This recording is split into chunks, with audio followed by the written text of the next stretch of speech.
Welcome to the UpinArms Museum. Today we're going to talk about a true piece of history, a very small article that tells a large story about the Battle of the Alamo and the period afterwards. We're going to begin with telling you about this is a corral post from the Alamo, and it has Davy Crockett's name inscribed on it, Colonel Travis, Captain Dickinson, and Jim Bowie. And you will see them up close here in a minute. But this here article tells a true story. It is actually 4 parts to this post. And the very first part of this post is this right here. It looks like a triangle. We believe that that could possibly be a Mason symbol of the pyramid with the seeing eye. In the early Masons, they were part of the Roman Catholic people, but they believed that God the Father, God the Son, and God the Holy Spirit was what made up the triangle or the Trinity. And when they put something in it, they would actually ask God to take care of it. As time went on, the Masons kind of separated themselves from that belief, but that is still a symbol in the Masons as we know of them today. But I want you to look really close at this post, and do you see that looks like the Alamo there? I can prove that this post is authentic, because if that was not there, people would accustomed the look of the Alamo to be this with the dome on top. That did not happen till well after the battle, because they were going to build it. They were going to build an arched roof on the Alamo to protect the powder that was inside. But the people of the day, they knew the Alamo looking like this. This is the Alamo during and after the Battle of the Alamo, both battles of the Alamo. It looked pretty similar to this. And so that's what it looks like, once again, in the post. Looks really similar to this. And that's what people would have known. So that makes this post authentic. If somebody would have tried to have made this post in today, they would have had a picture of the Alamo that looked like the Alamo. Okay, do you see that mark right there? That mark right there, and that mark right there, and this looks like a Bowie knife. That is the French Mason symbol of freedom. There were 4 Masons at the Alamo: Davy Crockett, Colonel Travis, Jim Bowie, and James Bonham. There was only one French Mason at the Alamo, and that was Jim Bowie, because he was from New Orleans. So it made him that. And so we believe that Jim Bowie might have carved all of this. And those carvings were before anything else on this post. And we can prove that too. That is the first part of the post. The second part of this post is, I want to tell you about this gun. This gun is a Harper's Ferry, 1870. This would have been a gun that would have been used at the Alamo. It is a flintlock long rifle that they would have actually used there at that period in history. Excuse me, the big bore on this thing, everybody thought it shot a big old lead ball. Here's the story behind it. A soldier, when he joined the army, he had to pretty well supply himself with his rifle, a gun, or something to attack the others with. The army supplied the powder. Nobody supplied the ammunition. Lead was way too expensive at that time to be used. So what they would do is they'd go down to riverbeds and streams and creeks, and they would actually pick up rocks or anything that they could use that they could fire out of this thing. So let's go back to the post. If you look at the post real close, it's got all kinds of pecks in it. all over the post. We believe that that is shrapnel from the battle. And how we know that that is shrapnel from the battle is there's none on the back. This would have been inside the corral. This would have been outside the corral with the fire coming at them. So that's the second part of the post. The third part of the post is the writing. And some historians believe that Mrs. Dickinson wrote this on this post because she would have been one of the very few survivors of the Alamo that would have known what was written, what could have been written on this post. I disagree. I believe it's her words. I believe she was there, but I don't believe that she wrote it. Number one thing is Mrs. Dickinson married Captain Dickinson at a very early age. It was 13, 14, somewhere in that neighborhood that she actually got married to him. And at that time, women were not taught English. They did not have any schooling. Their job was to take care of the husband, the family, and the house. And so she went around to all of the battles of the Alamo, the battles of Texas with her husband. Captain Dickinson went to Goliad and Gonzales and Victoria, Refugio, and then to the Alamo. He came up to the Alamo, and this is what he saw. He saw this building. And he says, oh my gosh, that's just a broken down mission. I can't protect you there. So he said, I've made arrangements that you stay with a Spanish family in Behar, San Antonio at the time, and you will be safe there. I will fight the Battle of the Alamo from the Alamo. And this was late November of 1835. So when she met up with this family, they had a young lady there that was actually could speak English. And somehow or another she convinced her to teach her, Mrs. Dickinson, English. So we don't know what kind of time frame it had that she actually started teaching her English.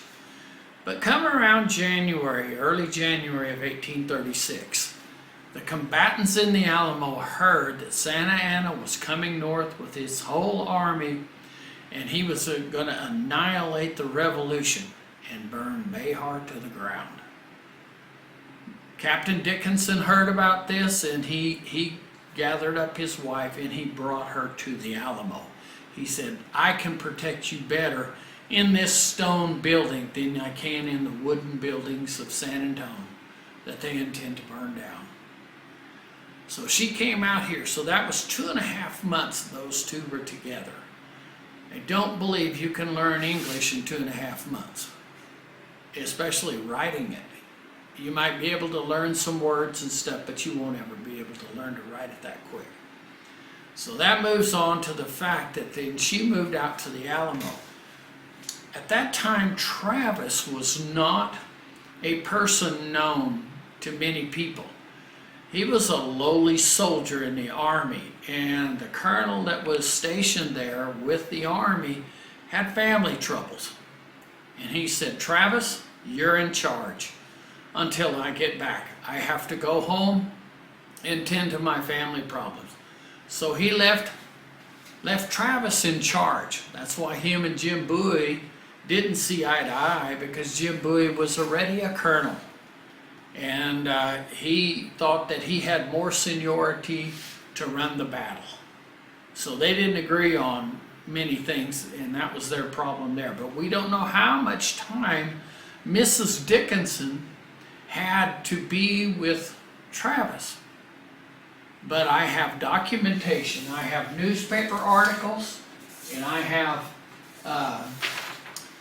her autobiography that actually states, and this is a newspaper article from the Tennessee in Nashville, Tennessee, and she called Colonels Bowie and Travers. She thought his name was Travers, and that's actually in her autobiography too, because nobody really knew who Travis was. She thought his name was Travers. Look at the post. It says Colonel Travers. So she was there, and those are her words. Okay? The second thing is we know the writing. Let's start with the engravings. They were done first. Then the battle happened because of the shrapnel and stuff that's mixed all in here. But then we know the third place is the writing, and I believe it happened about 1839. It was after the battle, the writing did. Because take a look at here. Got one of the divots is an O in Crockett. In Colonel, the dot on the end of the Colonel. And up here you go into Mission and Fort. And even the bottom legs of the M on the Alamo is there. Now let me tell you what it says up here. It says the mission that became a fortress, the fortress that became a shrine, the Alamo. She would have been the only one that would have known it became a shrine. It didn't become a shrine till after the battle. It was not a shrine beforehand. I think she was there to do it. In her autobiography, it states, that saying is in her autobiography. It says, the mission that became a fortress, the fortress that became a shrine. So those are her words on this post. But here's where I think that came into play. After the battle was over with and Texas had won its independence, she wanted to go back and find her husband and give him a formal burial. Well, so she went back to Behar and met up with the young lady that had taught her English. And they went looking for his body. They had no idea he was burned up in the funeral fires with the rest of them until they found that out. And I believe at that particular time, that's when they decided to do this, because it had become a shrine now, because all these men lost their lives for Texas. Now here's one part of this that really sticks out more than anything else. Historians don't really know how many men died at the Alamo. I have documentation stating all the way from 135 to 230, but most is around 180 or so. Lots of newspaper articles saying 182, 188, whatnot. Look at the post. It says 185 men died on this post. Okay, now I'm going to tell you about the history of the post from that point. Two women went to the Congress of Texas, Clara Driscoll and Adina de Zavala. And they commissioned the state to give money to preserve the Alamo for its historic belongings to our state. And so at that time, this was 1860. And so the state commissioned $50,000 to go to the restoration of the Alamo. Then the Civil War came, so they didn't get the money until 1906. But between that time, this Clara Driscoll and Adina de Zavala, they actually used their own money to clean up and repair the Alamo and start restoration itself.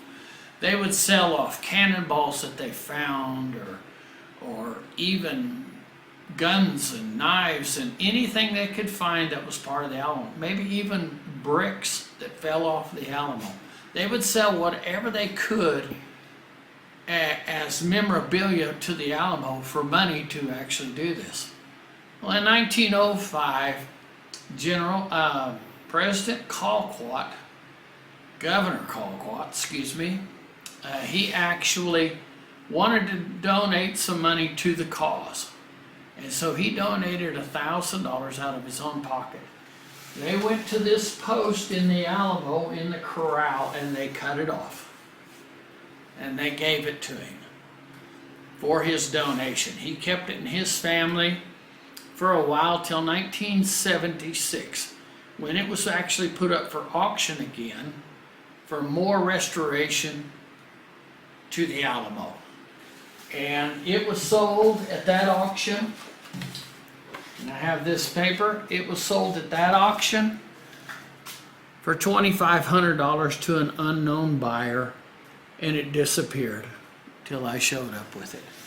So this is a true piece of history, and I hope we can keep it in our collection a long time and keep this story going. Thanks a bunch.